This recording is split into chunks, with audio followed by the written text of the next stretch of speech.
First of all, let's have a look at how to use markers from a basic point of view. If you select the playhead in your timeline and you press the M key, you will get a marker on that clip.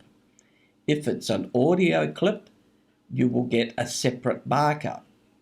Let's go back to this video clip here. When your timeline is on a marker, by pressing the M key again, it will open up the dialog as to what you can call that marker.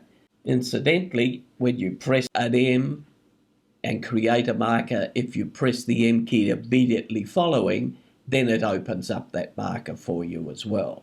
You can have that marker as just a blue marker, and that's a reminder to come back to that little location before. You can have a to-do marker, which will give you a red marker as a reminder. And then when you've completed that to-do, you can come back to it and select completed here, and it turns into a green marker to show that you've completed that action. And finally, let's create another marker here. Press the M key twice and click the button on the end here, and this is a chapter marker, and you can see it comes up and says chapter there. Incidentally, for those that are not aware, the little round symbol here represents the actual frame that the chapter marker will use as a thumbnail. So you can move that to a different position. Nothing will show up here in the viewer, but when that chapter marker shows in either QuickTime or if you're creating a DVD, then this frame will show as the thumbnail. When a marker is created, you can press the Done key to remove this dialog, or you can press the Delete key to delete the marker. As well as deleting markers, you can also remove them, and you can remove them in various different ways. We've got two markers here in this selection. If we come up to the marker here, we can see that we can remove markers in that selection. So the two markers have now gone. Put those back again.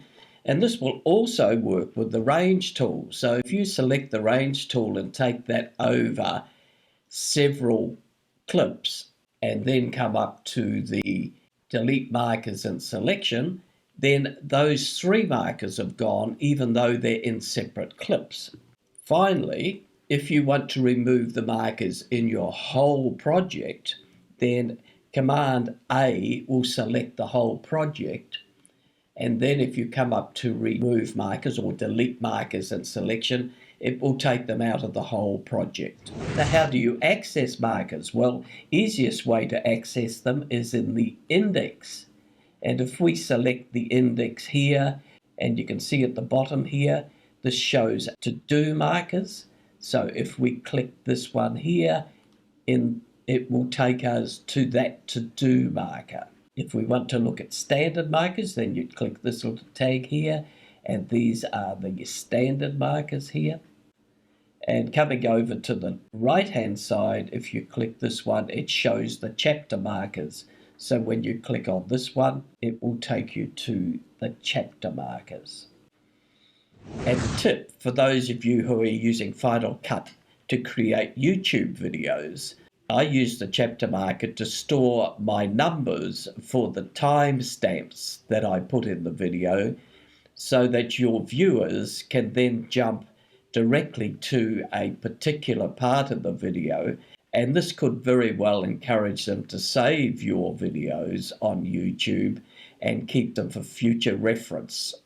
If we right-click over a marker, so take the playhead to the marker and right-click on that marker, then you can do some actions with that marker. You can cut it out. You can paste it back in another location by simply pressing Command V, or you could go to the Edit menu and simply paste. Right-clicking again on a marker, you can copy it to another location. You can modify it, which will open up that dialog again for you. Right-clicking on it, you can create a to-do marker directly, or a chapter marker directly, or delete it directly. You can nudge markers. Now, to nudge a marker in the timeline, select the marker and select the control key and the full stop or the period key, and you'll see that we're moving the marker 1 frame to the right. If we press the comma key with the control down, we're moving 1 to the left.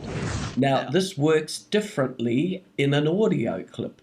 If we select this audio clip here and we press the same control key and the period or full stop, you'll notice any changes because it's actually happening at a subframe level. So if we really zoom into that now and press the control key and the period, you can see it's moving 1 subframe to the left, 1 subframe to the right, and you're not noticing any changes in the video because the subframes are within that video frame. The shortcuts for the various markers are under Markers in the menu bar, and you'll see them listed here on the right-hand side of the command. There is a shortcut that will let you jump between markers that's not listed in the marker selection, and that is the control key and the semicolon. That will move you 1 marker to the left, and the control key and the apostrophe will move you 1 marker to the right. Previous marker, next marker. Thanks for watching. Please like, subscribe, and press the bell.